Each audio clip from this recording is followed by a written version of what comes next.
Thank you. किस चीज के लिए? जो मैं अपनी बहन के लिए नहीं कर सका वो तुमने कर लिया, उसके लिए अब मैं हमेशा तुम्हारा साथ दूंगा। आदिल, तुम वैसे भी हमेशा मेरा साथ देते हो, मुझे पता है। लेकिन वो बात अलग थी। क्यों? अब मुझे क्या सिंग लग गए? नहीं, अब तुम वो सारा हो जिसे मैं पसंद करता हूँ।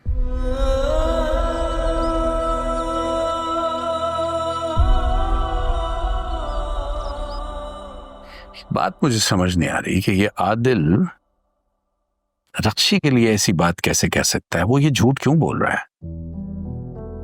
आदिल ने जो कहा है वो आपको झूठ लग रहा है, वो अपनी बहन के लिए झूठ क्यों कहेगा? हाँ, तो यही बात तो मुझे तंग कर रही है। मेरे सामने के पले हुए बच्चे हैं ये, उसके पास क्या वजह है कि वो रक्षी के खिलाफ ये बात कर रहा है? रक्षी तो मासूम बच्ची है। और सारा आपकी बेटी है जिसे पैदा करके आप भूल चुके हैं। इन दोनों का पता नहीं क्यों हर वक्त मुकाबला करती रहती हो तुम। रक्षी फरहत की औलाद है, उसकी तरबियत है। वो लड़की तलाक के बाद भी इस घर में अपने बच्चों को लेके संभाले बैठी है। किरदार की बुरी नहीं है, जबान की थोड़ी सख्त जरूर है। और सारा की मां अपने बाप का घर छोड़ के भागी थी, भाग के यहां आई थी, उसके बाद बेटी यहां छोड़ के फिर भाग गई।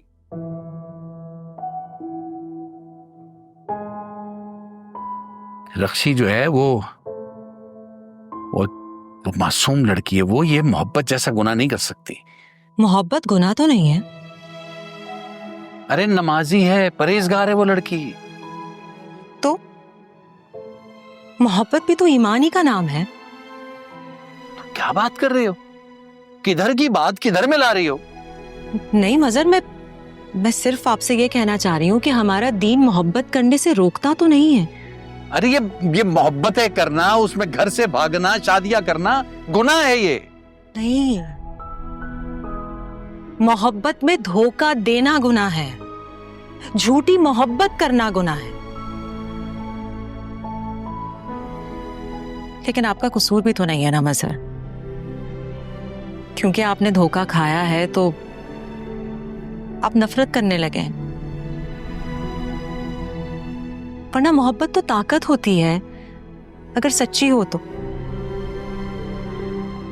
तुम ये कहना चाह रही हो कि रक्षी पाकीज़गी का ढोंग कर कर धोखा दे रही है मुझे? वो आपको धोखा क्यों देगी? और ये सारी बातें आप उससे नहीं कर सकते।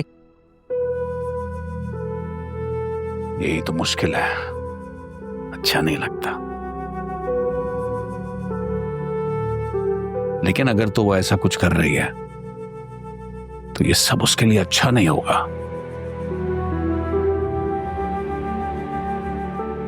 आप ये बात याद रखिएगा कि वो आपकी बेटी नहीं है कि थप्पड़ खाकर दर्द बर्दाश्त कर लें।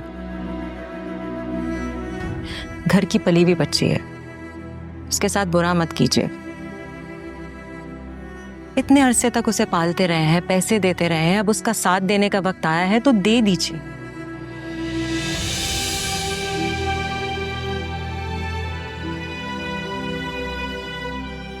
अगर आज मेरा बेटा जिंदा होता ना तो वो भी धोखा दे सकता था आपको, उससे भी यही गुनाह सरजद हो सकता था।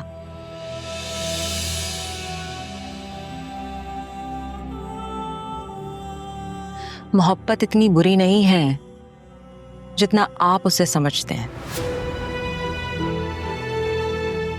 और ये बात मैं जानती हूं कि आप भी मोहब्बत करते हैं, बस छुपाते हैं। सिर्फ इसी डर से कि इस दफा टूटे तो बिखर ना जाए।